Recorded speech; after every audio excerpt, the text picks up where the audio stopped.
vaccine will be a valuable weapon in their arsenal, maybe even allowing for at-home vaccinations. Paula Sandoval joining me now from New York with more on this. So, Paula, how significant might this vaccination be to combating the virus? Well, Fred, the process at the vaccination site you see behind me, which is one of New York State's largest mass vaccination sites, pretty much will find across the country. Eligible folks who have their appointments will come in, meet with FEMA, also the good folks, men and women of the Coast Guard and the Air Force, take their temperature, and then they make their way inside to get that dose of the vaccine. They're certainly hopeful that they will begin to see more of these kinds of opportunities, especially with the addition of a third vaccine option here. When you hear from those advisors on the committee of the FDA, they're certainly stressing urgency and hopeful that the addition of that vaccine will help, especially with some of those shortages that we're seeing across the country with the vaccine. We're going to use every conceivable way to expand manufacturing of the vaccine, the third vaccine, to make even more rapid progress. With the nation one critical step closer to distributing Johnson & Johnson's newly authorized vaccine, a much-needed decline in the nation's new COVID-19 cases and hospitalizations appears to be stalling. On Friday, the head of the CDC warned the nation's 7-day average of cases is leveling out at about 66,000. That's a number that's still alarmingly high. We at CDC consider this a very concerning shift in the trajectory. Adding to scientists' fears that the downward slope is ending, a rise in new virus variants threatening to reverse the progress. One such variant was detected in California and another in the Northeast, likely having mutated in New York City, says the nation's top infectious disease expert. It started off just a cluster in the Washington Heights section up by Columbia Medical Center, and then it started to go through the other parts of the city, the other boroughs, and it's something you really want to pay attention to because it has some worrisome mutations in it. The first shots of Johnson & Johnson's vaccine could be delivered and administered as early as next week. In California, state officials are expecting the delivery of just over 380,000 doses to begin arriving next week. That single dose provides opportunities to bring those doses and vaccines to where people are, because those doses don't require the storage that the Moderna and Pfizer doses require. Across the country, public health experts are urging the public to get this new version of the vaccine once and if they're given a chance. They point to FDA analysis of trial data showing about 66% efficacy globally against moderate to severe illness and as high as 86% protection in the U.S. Everybody who got the J&J vaccine, no one was hospitalized and no one died.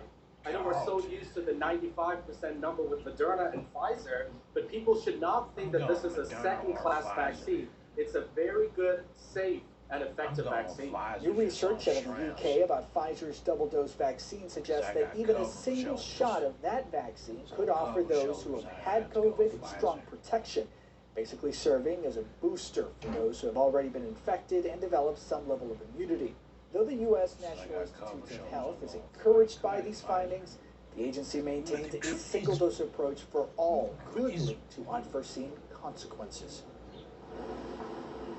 Back here in Brooklyn and at this mass vaccination site, they're certainly aiming pretty high here, Fred. They're hoping to vaccinate at least 3,000 people a day. This site now open to all residents of Brooklyn so long as they are eligible, of course. And the numbers of those people who are being vaccinated today, they will be added to the climbing numbers that we've already been seeing here. In the last 24 hours, about 179,000 vaccines administered in New York State. They're saying that's a new record. All right, that's encouraging. Paula Sandoval, thanks so much. All right, joining me right now is Dr. Mizuho Morrison, an emergency physician in Southern California. She's also the Senior Director of Medical Education at Hippo Education. Doctor, so good to see you. So good to see you. Thank you so much for having me back. All right, so how encouraged are you about this pending authorization for this Johnson & Johnson vaccine? I think the medical community across the board is very encouraged. I mean, we have now a third very strong, legitimate vaccine as an option, and certainly it will increase our efforts to combat this virus. And then there are some officials who are concerned that some Americans may view the Johnson & Johnson vaccine as, second class because its efficacy rate is, below 90%, unlike the Pfizer and Moderna. How should people be accepting, thinking, feeling about Johnson & Johnson? You know, you have to look at the numbers sort of relatively, meaning their study was done later before Pfizer and Moderna, and so therefore their numbers are going to be a little bit off.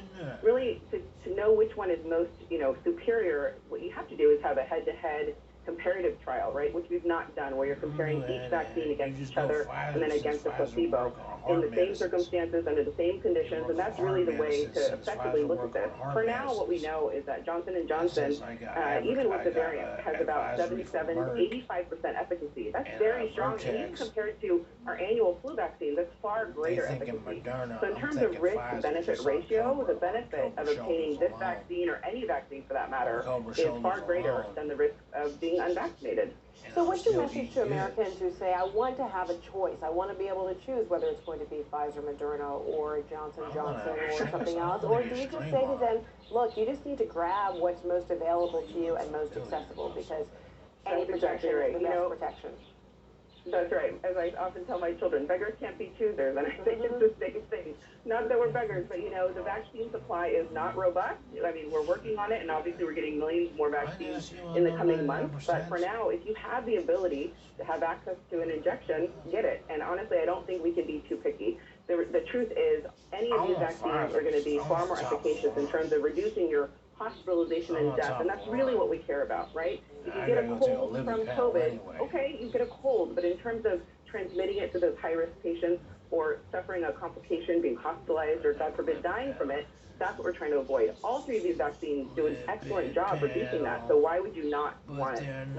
Pfizer says it's ready to begin clinical trials involving children, children as young as 5, and they're hoping the data will be available by the end of the year. What are your hopes, aspirations, thoughts on that? Well, it's interesting. I think it's important for us to study these vaccines in any patient population, particularly children, but I don't think that needs to be a holdup for us returning to schools, certainly. And why? Because we know that children are not the high-risk patient population here, right? If anything, influenza is far more deadly to children than COVID is. So I don't think that we need to wait for this vaccine in children to get back to the classroom. Now, if teachers want to get vaccinated, certainly I do think they should be made a priority, but I think this whole politicization of vaccination before return to school needs to end. These children need to get back to school, and the mental health sequelae and the education lack they've been having for the last year, I think, is far more deleterious for these children than waiting for a vaccine before they go back. Yeah, it's been a very hard year for a lot of families, but particularly for a lot of kids. All right, so the CDC director, Dr. Rochelle Walensky, says, we actually might be seeing the beginning effects of the spread of these new coronavirus variants in the recent increases in the new cases across the U.S. And what should be learned from that? I think that we have to keep this again in mind, and I get asked this a lot, and I think we have to be, as a community, as a medical community, our messaging needs to be important of not overreacting and creating sort of unnecessary pandemonium regarding these variants. We know, if you understand coronaviruses, that they do mutate. It's what they do best. This is how they survive, right? But the good news is, yes, they might be more infectious, so certainly that can sound scary, but they're not more deadly, and they're certainly not causing more morbidity or mortality, right? And when you say more infectious, meaning they have a greater propensity to spread, they spread more and quicker or faster. They spread more, yeah, but they're not necessarily causing more hospitalizations. Again, there's more people walking around with minor upper respiratory infections from COVID. Okay, I'm okay with that. Obviously, in comparison to now, if this was more deadly, that would be far more concerning. So I think the way to frame this is we need to ask 3 really important questions. Number 1, does this new variant strain cause more severe disease or death? So far, the answers have been no, right? Second question is, and are these vaccines still effective towards these strains? And so far, it seems so. There's some question about the new Johnson & Johnson one with the Brazil strain, but however, these things need to be looked into, correct?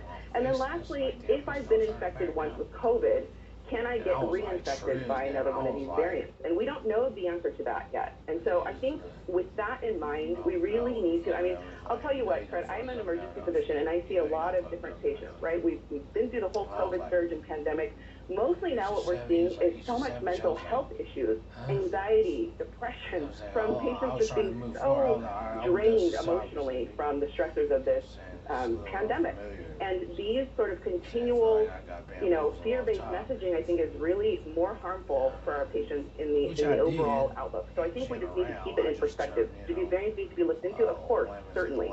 But again, we need to ask those questions. Do they cause more severe disease or death? Do our vaccines still work? And then can I be reinfected? And then let's do all the smart things. Wash our hands, stay 6 feet apart. Do all those things. Open windows, sure. But let's get back to the classroom. Let's get back to attempting to move forward back to real life. Yeah, still lots of frayed nerves, lots of anxiety out there. But your words are very powerful. Thank you so much, Dr. Mizuho. Appreciate it. Thank you so much. All right. Well, coming up, the fight over coronavirus relief now heads to the Senate after President Biden's $1.9 trillion package passes the House. But there are several obstacles in the way. We'll take a closer look. Plus, hate crimes against Asian Americans are on the rise in major cities like New York and Los Angeles. We're live with what's being done to stop the attacks.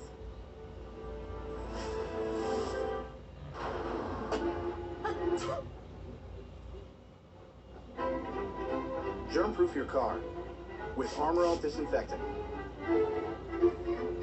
Kills 99.9% of bacteria and viruses. I think it is a game